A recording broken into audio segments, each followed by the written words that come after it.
語聞き流し10分間、名作リスニング、英語テキストと MP3 ダウンロード、その他の物語は、ホームページよりご利用いただけます。88thpp.com 88thpp.com Then turning to Beauty, he said, "Take your father into the next room, and help him to choose everything you think your brothers and sisters would like to have. You will find 2 traveling trunks there. Fill them as full as you can. It is only just that you should send them something very precious as a remembrance of yourself." Then he went away, after saying, "Goodbye, Beauty. Goodbye, old man." And though Beauty was beginning to think with great dismay of her father's departure, she was afraid to disobey the beast's orders, and they went into the next room, which had shelves and cupboards all round it. They were greatly surprised at the riches it contained. There were splendid dresses fit for a queen, with all the ornaments that were to be worn with them, and when Beauty opened the cupboard she was quite dazzled by the gorgeous jewels that lay in heaps upon every shelf. After choosing a vast quantity, which she divided between her sisters, for she had made a heap of the wonderful dresses for each of them, she opened the last chest, which was full of gold. "I think, father," she said, "that, as the gold will be more useful to you, we had better take out the other things again, and fill the trunks with it." So they did this, but the more they put in the more room there seemed to be, and at last they put back all the jewels and dresses they had taken out, and Beauty even added as many more of the jewels as she could carry at once, and then the trunks were not too full, but they were so heavy that an elephant could not have carried them. "The beast was mocking us," cried the merchant. "He must have pretended to give us all these things, knowing that I could not carry them away." "Let us wait and see," answered Beauty. "I cannot believe that he meant to deceive us. All we can do is to fasten them up and leave them ready." So they did this and returned to the little room, where, to their astonishment, they found breakfast ready. The merchant ate his with a good appetite, as the beast's generosity made him believe that he might perhaps venture to come back soon and see Beauty. But she felt sure that her father was leaving her forever, so she was very sad when the bell rang sharply for the second time, and warned them that the time had come for them to part. They went down into the courtyard, where 2 horses were waiting, one loaded with the 2 trunks, the other for him to ride. They were pawing the ground in their impatience to start, and the merchant was forced to bid Beauty a hasty farewell, and as soon as he was mounted he went off at such a pace that she lost sight of him in an instant. Then Beauty began to cry, and wandered sadly back to her own room. But she soon found that she was very sleepy, and as she had nothing better to do she lay down and instantly fell asleep.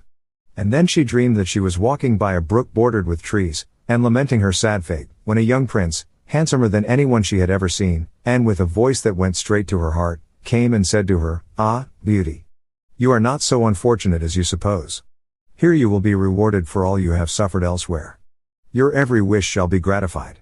Only try to find me out, no matter how I may be disguised, as I love you dearly, and in making me happy you will find your own happiness.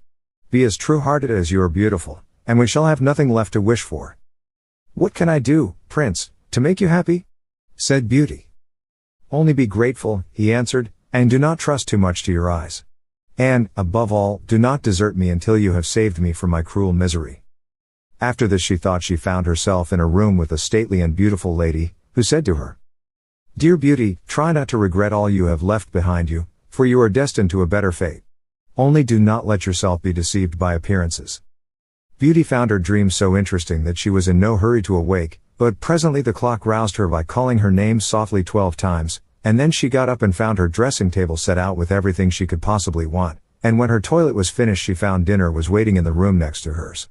But dinner does not take very long when you are all by yourself, and very soon she sat down cozily in the corner of a sofa, and began to think about the charming prince she had seen in her dream. "He said I could make him happy," said Beauty to herself. "It seems, then, that this horrible beast keeps him a prisoner. How can I set him free? I wonder why they both told me not to trust to appearances? I don't understand it. But, after all, it was only a dream, so why should I trouble myself about it? I had better go and find something to do to amuse myself." So she got up and began to explore some of the many rooms of the palace. The first she entered was lined with mirrors, and Beauty saw herself reflected on every side, and thought she had never seen such a charming room. Then a bracelet which was hanging from a chandelier caught her eye, and on taking it down she was greatly surprised to find that it held a portrait of her unknown admirer, just as she had seen him in her dream. With great delight she slipped the bracelet on her arm, and went on into a gallery of pictures, where she soon found a portrait of the same handsome prince, as large as life, and so well painted that as she studied it he seemed to smile kindly at her. Tearing herself away from the portrait at last, she passed through into a room which contained every musical instrument under the sun, and here she amused herself for a long while in trying some of them, and singing until she was tired. The next room was a library, and she saw everything she had ever wanted to read, as well as everything she had read, and it seemed to her that a whole lifetime would not be enough to even read the names of the books, there were so many. By this time it was growing dusk, and wax candles in diamond and ruby candlesticks were beginning to light themselves in every room. Beauty found her supper served just at the time she preferred to have it, but she did not see anyone or hear a sound, and, though her father had warned her that she would be alone, she began to find it rather dull. But presently she heard the beast coming, and wondered tremblingly if he meant to eat her up now. However, as he did not seem at all ferocious, and only said gruffly, "Good evening, Beauty," she answered cheerfully and managed to conceal her terror. Then the beast asked her how she had been amusing herself, and she told him all the rooms she had seen. Then he asked if she thought she could be happy in his palace, and Beauty answered that everything was so beautiful that she would be very hard to please if she could not be happy. And after about an hour's talk Beauty began to think that the beast was not nearly so terrible as she had supposed at first. Then he got up to leave her and said in his gruff voice, "Do you love me, Beauty? Will you marry me?" "Oh, what shall I say?" cried Beauty, for she was afraid to make the beast angry by refusing. "Say yes or no without fear," he replied. "Oh, no, beast," said Beauty hastily. "Since you will not, good night, Beauty," he said. And she answered, "Good night, beast," very glad to find that her refusal had not provoked him. And after he was gone she was very soon in bed and asleep, and dreaming of her unknown prince. She thought he came and said to her, "Ah, Beauty! Why are you so unkind to me? I fear I am fated to be unhappy for many a long day still." And then her dreams changed, but the charming prince figured in them all, and when morning came her first thought was to look at the portrait, and see if it was really like him, and she found that it certainly was. This morning she decided to amuse herself in the garden, for the sun shone, and all the fountains were playing, but she was astonished to find that every place was familiar to her, and presently she came to the brook where the myrtle trees were growing where she had first met the prince in her dream, and that made her think more than ever that he must be kept a prisoner by the beast. When she was tired she went back to the palace, and found a new room full of materials for every kind of work, ribbons to make into bows, and silks to work into flowers. Then there was an aviary full of rare birds, which were so tame that they flew to Beauty as soon as they saw her, and perched upon her shoulders and her head.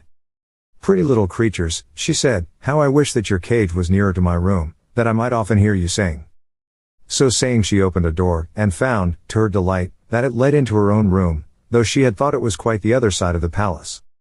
There were more birds in a room farther on, parrots and cockatoos that could talk, and they greeted Beauty by name. Indeed, she found them so entertaining that she took one or two back to her room, and they talked to her while she was at supper, after which the beast paid her his usual visit, and asked her the same questions as before, and then with a gruff good night he took his departure, and Beauty went to bed to dream of her mysterious prince. The days passed swiftly in different amusements, and after a while Beauty found out another strange thing in the palace, which often pleased her when she was tired of being alone. There was one room which she had not noticed particularly. It was empty, except that under each of the windows stood a very comfortable chair, and the first time she had looked out of the window it had seemed to her that a black curtain prevented her from seeing anything outside. But the second time she went into the room, happening to be tired, she sat down in one of the chairs, when instantly the curtain was rolled aside, and a most amusing pantomime was acted before her. There were dances, and colored lights, and music, and pretty dresses, and it was all so gay that Beauty was in ecstasies. After that she tried the other 7 windows in turn, and there was some new and surprising entertainment to be seen from each of them, so that Beauty never could feel lonely any more.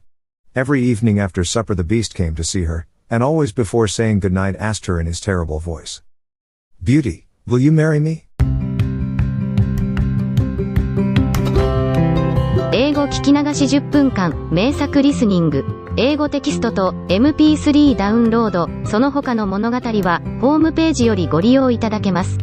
88thpp.com 88thpp.com